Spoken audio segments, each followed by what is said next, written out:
chief for the Washington Post. In the book, she writes, Kim Jong-Un became an informant for the CIA, an agency with a track record of trying to bring down dictators it didn't like. His brother would have considered talking to American spies a treacherous act.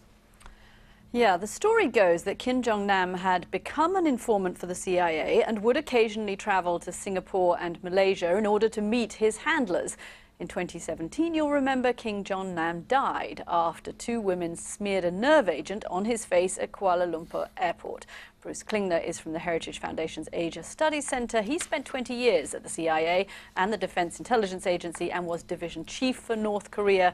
Is this true? Was Kim Jong-un's half-brother an asset for America? Well, I left CIA many years ago, but it certainly is something that's possible. The CIA would have been very interested in any information about Kim Jong-un or the regime itself, particularly when the father, Kim Jong-il, died in 2011. Very little was known about Kim Jong-un. There are articles that every one of his Swiss classmates was interviewed by the U.S. government, and I presume the U.S. would have also interviewed the Kim Jong-il sushi chef, who was a playmate for Kim Jong-un, as well as even Dennis Rodman, who at the time was the American with the most face time with Kim Jong-un. So certainly the U.S. would have been interested in any kind of information. I'm trying to get close to that regime, obviously something they would have liked. President Trump was asked about this today, and his response referred to his recent communication. He said he'd just got a letter from Kim Jong-un. Let's take a listen. I see that, and I just received a beautiful letter from Kim Jong-un, and I think the relationship is very well, but I appreciated the letter. I saw the information about the CIA with respect to his brother or half-brother, and I would tell him that would not happen under my auspices, that's for sure. I wouldn't let that happen under my auspices.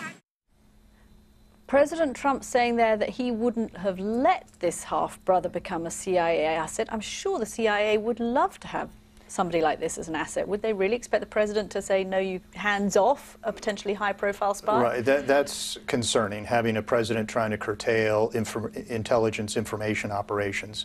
The president has also been curtailing U.S. enforcement of our laws by capping U.S. sanctions.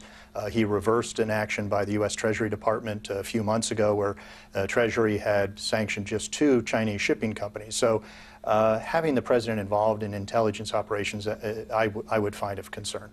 Bruce, I think what will leave many looking from the outside a little uncomfortable is the fact that we're talking here about a man who was essentially murdered by the regime at a time when we're hearing about other executions within the country, and the president must get these briefings as well, mustn't he?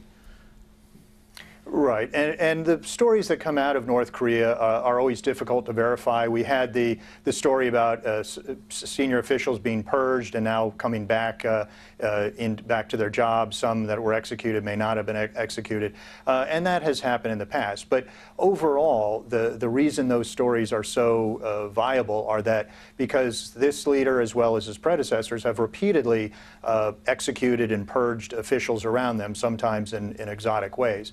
So it is a very brutal regime, and Kim Jong-un was seen as a threat by his half-brother, even though Kim Jong-un had renounced any kind of role in the regime and had really pleaded to be left alone in return for promises that he wasn't going to try to be a leader in exile.